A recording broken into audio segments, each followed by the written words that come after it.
Welcome to all. इस presentation में एक और क्वेश्चन आया है गेट 2018 का 1 नंबर का। क्या है क्वेश्चन?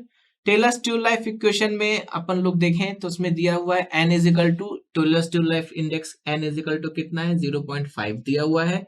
अगर बोला है कि यदि कटिंग स्पीड को हम क्या करें, रिड्यूस कर दें 50% से, तो जो नई टूल लाइफ बनेगी और जो पहली टूल लाइफ रहेगी उसके बीच का रेशियो क्या रहेगा। अब जाहिर सी बात है, पहले कुछ कटिंग स्पीड रही, उसकी कुछ टूल लाइफ रही।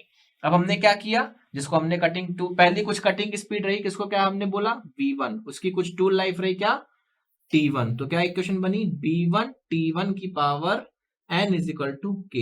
अब हमने क्या बोला, क्वेश्चन में क्या बोल रहा है कि अगर बाद में कटिंग स्पीड को हमने क्या करा, रिड्यूस कर दिया 50% से, 50% से रिड्यूस कर दिया, मतलब v2 कितना कर दिया हमने v1/2, मतलब 50% से कम करना मतलब आधा कर देना।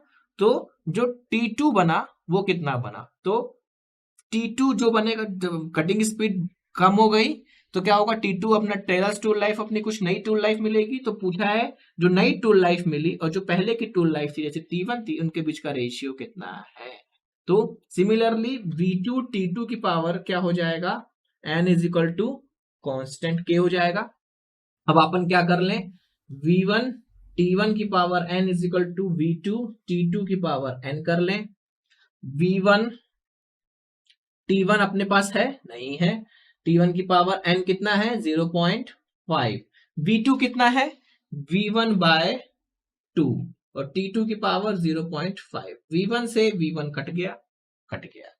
उसके बाद अपने को पूछा क्या है, t2/t1 चाहिए ना, तो t2 को t2 तो है, t1 भी है, इसको यहाँ पे कर दो तो मिल जाएगा, 2 को उधर भेज दो, 2 इज इक्वल टू कितना हो गया t2/t1 whole to the power, दोनों की पावर कितनी है 0.5। तो यहां से अपने को क्या मिला, t2/t1 की पावर 0.5 को अपन क्या लिख सकते हैं 1/2 is equal to 2, t2/t1 is equal to 1/2 को उधर भेजेंगे तो क्या बच जाएगा 2, तो t2/t1 इज इक्वल टू कितना 4। यही रेशियो आपने से पूछा था, ratio of new cutting tool life and original tool life के बीच में रेशियो कितना 4। Option A will be the right answer for this numerical problem. I hope आपको समझ में आया होगा। Thanks for paying your attention.